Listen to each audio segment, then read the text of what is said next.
Okay, Assalamualaikum warahmatullahi wabarakatuh everyone. Okay, today we going to learn chapter 4. Okay, kita dah habis chapter 3 elasticity. So untuk hari ni kita akan masuk market equilibrium. Okay, chapter 4. So for market equilibrium, you have to recall back lah, recall balik what we have learned in chapter 2. Ya, sebab kalau ingat balik chapter 2 apa yang kita belajar adalah kita belajar tentang demand, kita belajar tentang supply. Now in market equilibrium, kita akan combine the demand and also the supply akan menjadi market equilibrium. Right? Okay, let's restart. What we're going to learn in this chapter, kita akan belajar tentang equilibrium price and quantity, and then we're going to look at the changes in demand and supply to equilibrium price and quantity, and we're going to look at the price control, sama ada price control ni ataupun ada satu lagi non-price control. Okay, right. So market, apa definition of market? Market is a place where buyers and sellers interact to determine the price and quantity of goods and services exchanged. Okay, so market ni adalah tempat ataupun place untuk exchange goods and services. But what is market equilibrium?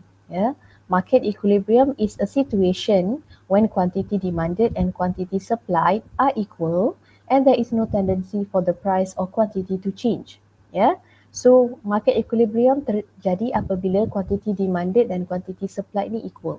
So bila quantity demanded and quantity supply equal, so dia tidak akan ada apa-apa tendensi untuk harga dan kuantiti untuk berubah.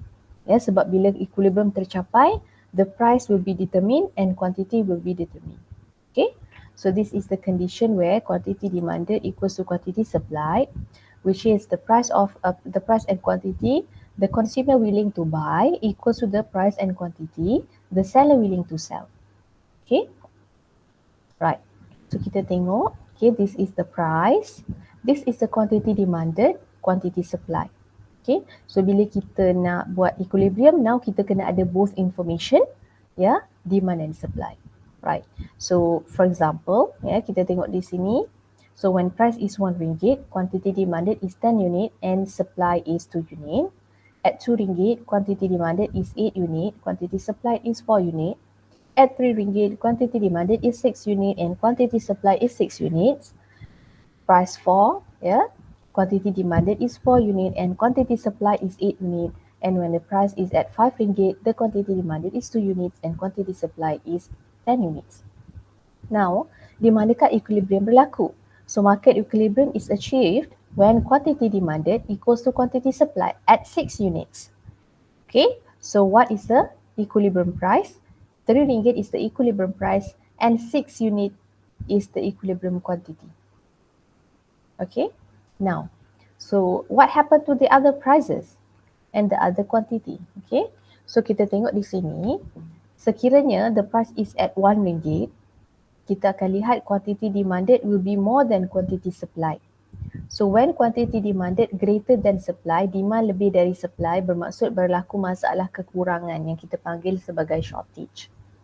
Okay, so shortage. Berapa banyak shortage? Tolakkan saja 10 tolak 2, 8. And when at RM2, quantity demanded is 8 and quantity supplied is 4. So quantity demanded is greater than quantity supply. So the shortage is 4 units. So apa kita boleh conclude here?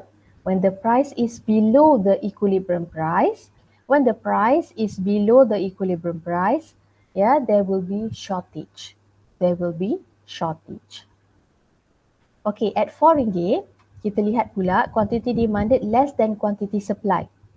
Ataupun supply lebih banyak dari demand, so berlakulah lebihan. How much is the surplus? The surplus is 4 units. And at RM5, the quantity demanded is 2 unit and quantity supply is 10 unit. So berlakulah surplus, 8 unit of surplus. So apa kita boleh conclude? When the price is above the equilibrium price, there will be a problem of surplus. When the price is below equilibrium price, there will be shortage, and then when the price is above the equilibrium price, there will be surplus. Okay?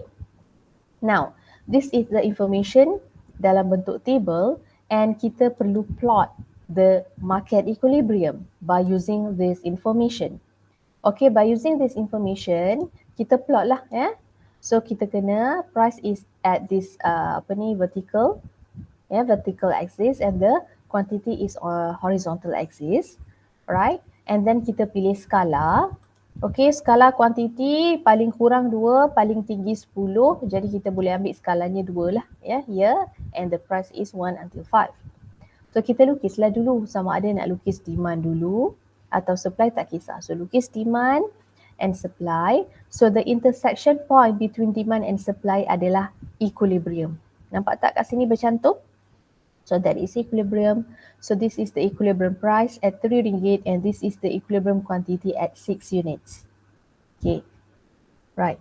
Now, macam saya kata tadi, apa yang akan terjadi apabila harga berada di bawah harga equilibrium? When the price is below the equilibrium price, RM2 or RM1. Okay, contohnya kalau RM1 berlaku masalah apa? Shortage. Kenapa? Because quantity demanded is greater than quantity supplied.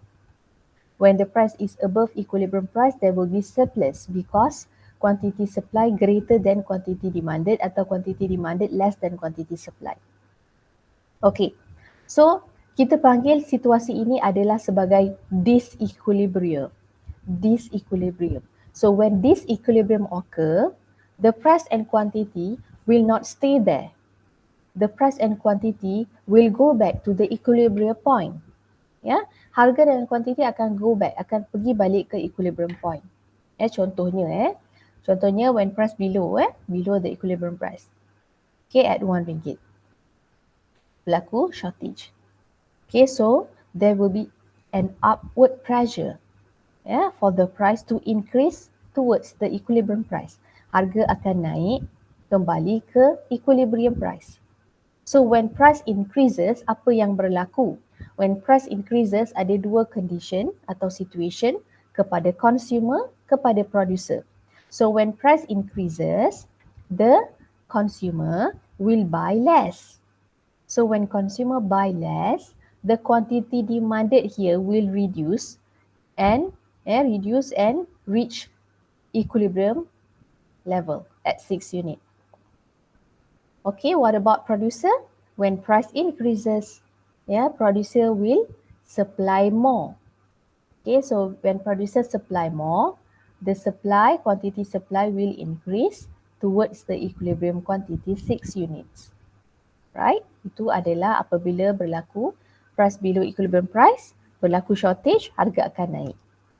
Okay, and when price above the equilibrium price, for example RM4, berlakulah masalah apa? Surplus. So when surplus happens, the price will go back ataupun the price will reduce. Downward pressure for the price to reduce towards the equilibrium price. So when price reduce, what happened to the consumer and producer?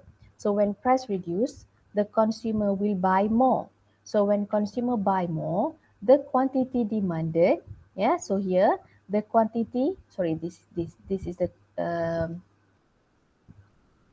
quantity demanded here, okay? So the quantity demanded will increase towards the equilibrium quantity.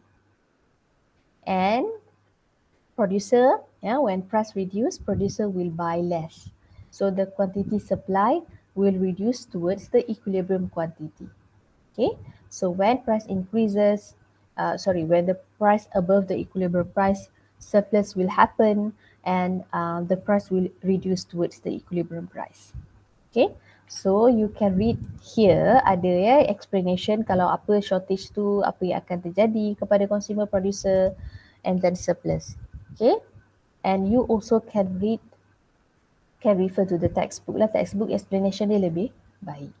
Okay. Alright, and this is the last part for this chapter for today. Saya akan ajar sampai sini sahaja, and we will continue in the next class insyaAllah. Right, and before we end, please do this question. Draw or plot the demand and supply curve in a graph paper, and then determine the equilibrium price and also determine at price RM3 what happened, whether there will be shortage or surplus and by how much, right? So bila kita lihat pada jadual ini, kita dah tahulah di mana equilibrium berlaku.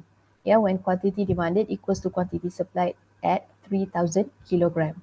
So the equilibrium price is RM5, the equilibrium quantity is 3,000 kilogram, and plot the market equilibrium, right? Okay, so that's all for today.